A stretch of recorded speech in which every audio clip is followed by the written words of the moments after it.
When I was in high school, that's the place where this dream that I had of being a professional athlete, specifically a professional soccer player, became a goal.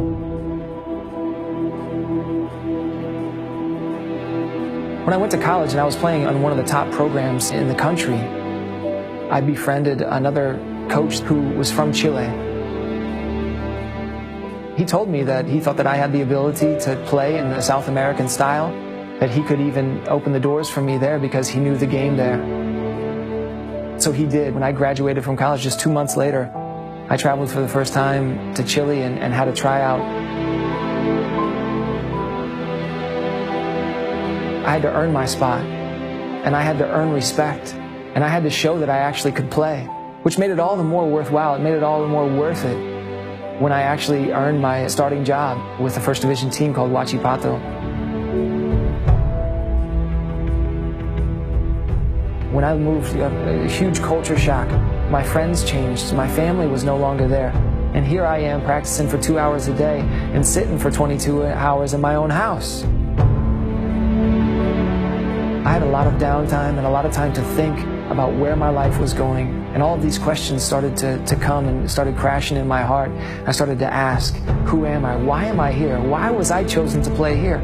And do I believe the things that I profess that I believe on a weekly basis?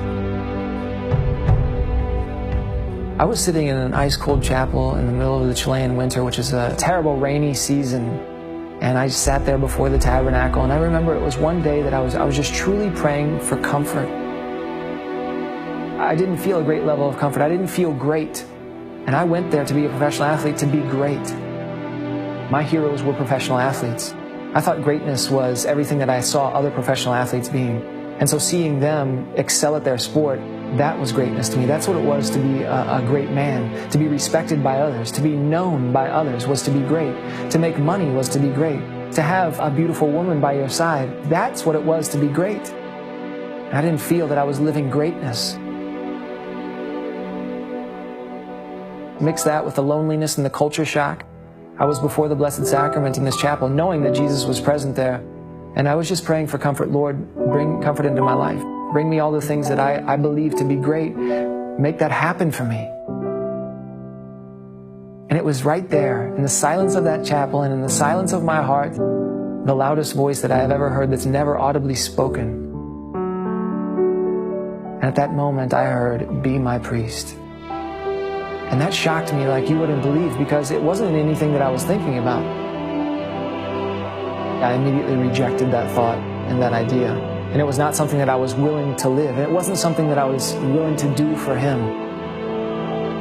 I continued to live my life as a professional athlete, and things actually went very well for me.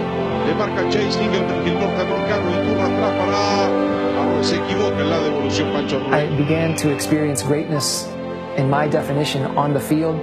I began to experience greatness in every aspect of my life. I had a lot of friends. I was becoming well known.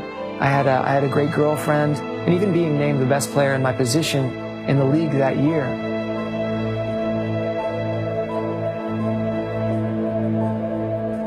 I remember sitting up in my bed at night, not being able to sleep, and recognizing, I don't know that it can get any better than this. And right there, in a split second, I recognized that I had nothing else planned for my life. I recognized that there was maybe nothing greater that I could do. And it was at that very moment this call to priesthood was heavily on my heart. And I realized that if God truly does have a plan for my life, then maybe it is priesthood. Maybe priesthood is what I'm really seeking to satisfy the longings of my heart and to satisfy the lack of peace that I continue to have in the midst of the greatest happiness that I've experienced as a human. The church does need good men, needs faithful men, and it needs someone to turn the tide.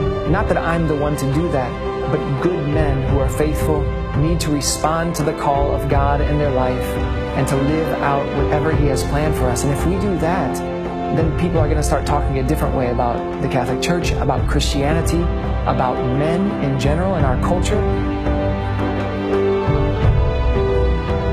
Nothing is better than fulfilling the role that God has chosen for you. That is what we were created for. That is what we are called to do. And truly, nothing will satisfy us unless we do that.